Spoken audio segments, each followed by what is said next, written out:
नमस्कार मोर आउ गोटे भिडियो रे आपण मानकु बहुत बहुत स्वागत। तो आशा करुच्ची आपण माने समस्ते भल थे। मु भी पूरापूरी भलर अच्छी। ताले एटे देखि पारुथिबे जे हमर ज्ञान केन्द्र बैठकर विवरणटा मु नेकी आसी एप्रिल मासर। तो एप्रिल मासर बैठकर विवरणटा पढ़ी शुणा आगु मोर आपण मानकु रिक्वेस्ट, जदि आपण माने मो चैनल फर्स्ट टाइम आछंती ताले मो चैनल को निहाती सब्सक्राइब कर देबे, बेल आइकन को जाकी देबे, ताले एही परि भाबरे इनफॉरमेशन वीडियो सब आपण पाई परिबे। तो चलन ताहले आम स्टार्ट करदे।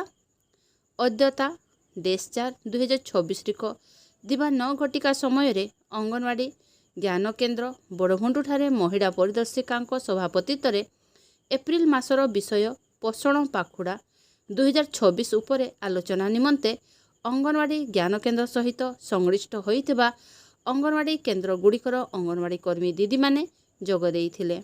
आलोच्य विषय जन्मरू 6 वर्ष बयस मध्य शिशुंको मस्तिष्क विकास पाई सर्वाधिक गुरुत्व। समस्त अंगनवाड़ी कर्मी मानकु स्वागत करागला। एप्रिल मासर अंगनवाड़ी ज्ञान केन्द्र रे आलोचना हेबाकु थिबा विषय अत्यंत गुरुत्वपूर्ण। जन्मरू 6 वर्ष बयस पर्यंत शिशुंको मस्तिष्क विकास त्वरित हुए। एही समय रे ठीक उपादान मिलिले शिशुर बुद्धि, भाषा, व्यवहार और शिखिबार क्षमता भल हुए। शिशुर विकास निमंते निम्नलिखित उपादान गुड़िक अत्यंत जरूरी। मातृ एवं शिशु पोषण।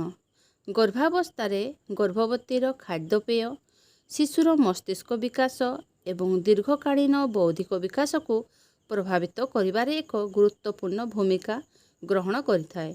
जीवनर प्रथम 1000 दिन मध्य शिशु सामग्रिक वृद्धि एवं विकास पाई निम्नलिखित पदक्षेप गुड़िक प्रोत्साहित कराजिबो।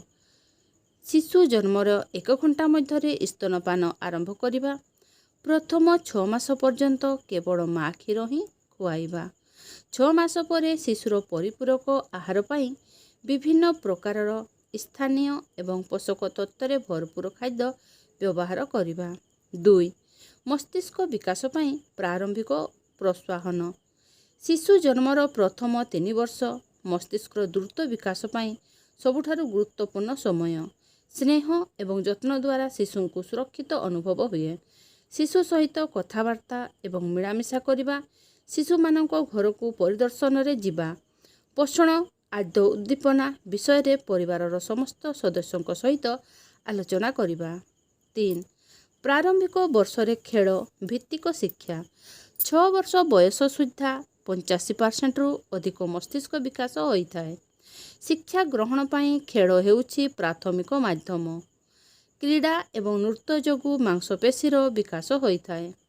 खेल खेल द्वारा शिशु विभिन्न अंग एवं मानसिक विकास होइथाए।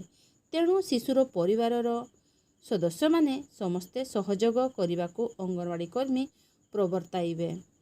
4 टीवी और मोबाइल ठारो शिशु को दूरे रखिबे।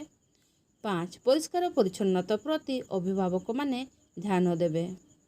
एही बिंदु उपरे अंगनवाड़ी कर्मी माने निज निज अंचल रे शिशु मानक अभिभावकों सहित आलोचना करिवे।